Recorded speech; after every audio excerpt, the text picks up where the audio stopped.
Hello बच्चों, let's read this question. From where the viscous force came about the moving liquid. Discuss the factor on which viscous drag of liquid depends. तो ये question में बोला है कि जो viscous force लगता है एक मूविंग लिक्विड के अंदर, तो ये कैसे जनरेट होता है और कौन सी फैक्टर के ऊपर डिपेंड करता है। तो उसके लिए जो की कंसेप्ट है वो देख लेते हैं। तो की कंसेप्ट ये बोलता है कि मान लीजिए कुछ भी लिक्विड है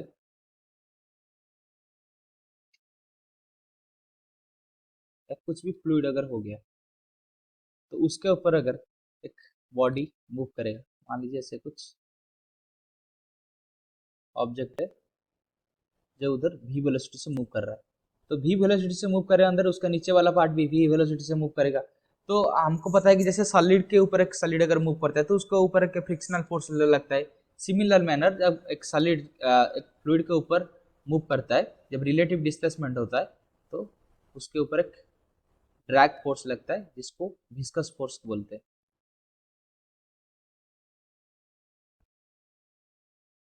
तो ये कब जनरेट होता है? जब दो फ्लूइड के जो एक सरफेस है, जो कांटेक्ट सरफेस है कुछ अलग बॉडी का या सॉलिड बॉडी का, तो उनके अंदर जब रिलेटिव डिस्प्लेसमेंट होता है तभी एक्ट करता है। तो ये कब होगा? जब रिलेटिव डिस्प्लेसमेंट होगा तभी ये विस्कस फोर्स एक्ट करेगा। तो विस्कस फोर्स एक सिमिलर है फ्रिक्शन, जैसे फ्रिक्शनल फोर्स है उसके जैसा ही सिमिलरली, बस ये लिक्विड के अंदर एक्ट करता है। तो ये हो गया विस्कस फोर्स। तो ये किस किस के ऊपर डिपेंड करता है? तो अगर पहले एक फैक्टर देखेंगे, तो पहले जो जो डिपेंड करता है वो है velocity gradient.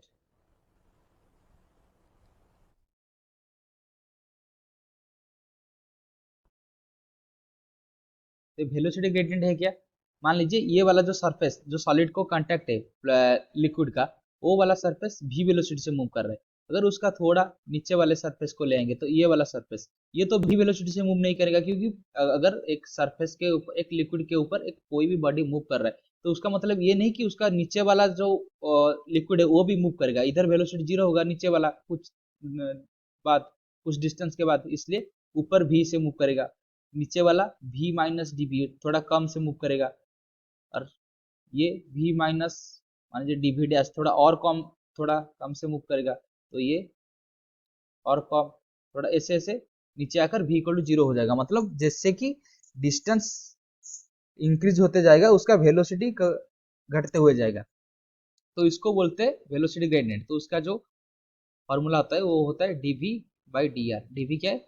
Change in velocity. D R क्या है? ये वाला डिस्टेंस है आर। तो छोटा से चेंज के लिए जो वेलोसिटी चेंज हो रहा है वो उसको बोलते हैं डीवी बाई डी आर। तो ये वेलोसिटी ग्रेडियंट के ऊपर डिपेंड करता है। तो हम इसको लिखेंगे, अगर viscous force is directly proportional to the DV by D R, velocity gradient, तो उसको एक नेगेटिव साइन भी दे देंगे, क्योंकि हमको पता है कि जैसे कि ये आर इंक्रीज होगा तो वेलोसिटी घटते हो जाएगा। तो साइन के लिए इसको एक नेगेटिव साइन दे देंगे, जैसे कि वो कुछ प्रॉब्लम नहीं करेगा, क्योंकि डीवी नेगेटिव है तो ये माइनस होकर उसको पॉजिटिव बना देगा। तो अभी दूसरे फैक्टर के ऊपर जो डिपेंड करता है वो क्या है? उसका एरिया। उसका मतलब ये है कि अगर इस जो सॉलिड मूव कर रहा है तो उसका अगर area of contact with liquid ज्यादा होगा तो उसको उसके ऊपर ज्यादा फोर्स लगेगा, अगर कम होगा तो कम फोर्स लगेगा। तो ये हो जाएगा directly proportional to the area. तो ये दोनों को अगर मिलाकर लिखेंगे तो ये हो जाएगा F is directly proportional to the area, minus negative sign इधर रह गया, into D V by D R. तो अगर प्रोपोर्शनल साइन को हटा देंगे तो ये हो जाएगा F is directly proportional to the minus eta A into D V by D R. तो ये क्या है?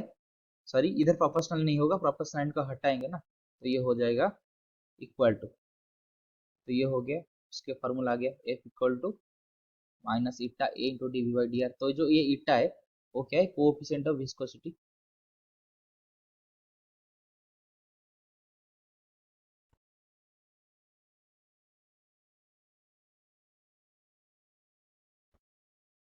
तो ये किसके ऊपर डिपेंड करता है? Nature of the liquid. तो लिक्विड के ये लिक्विड का प्रॉपर्टी है coefficient of viscosity.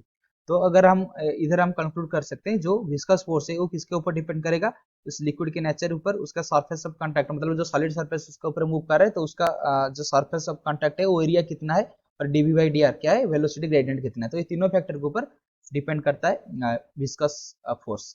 I hope you have understood this question. Best of luck.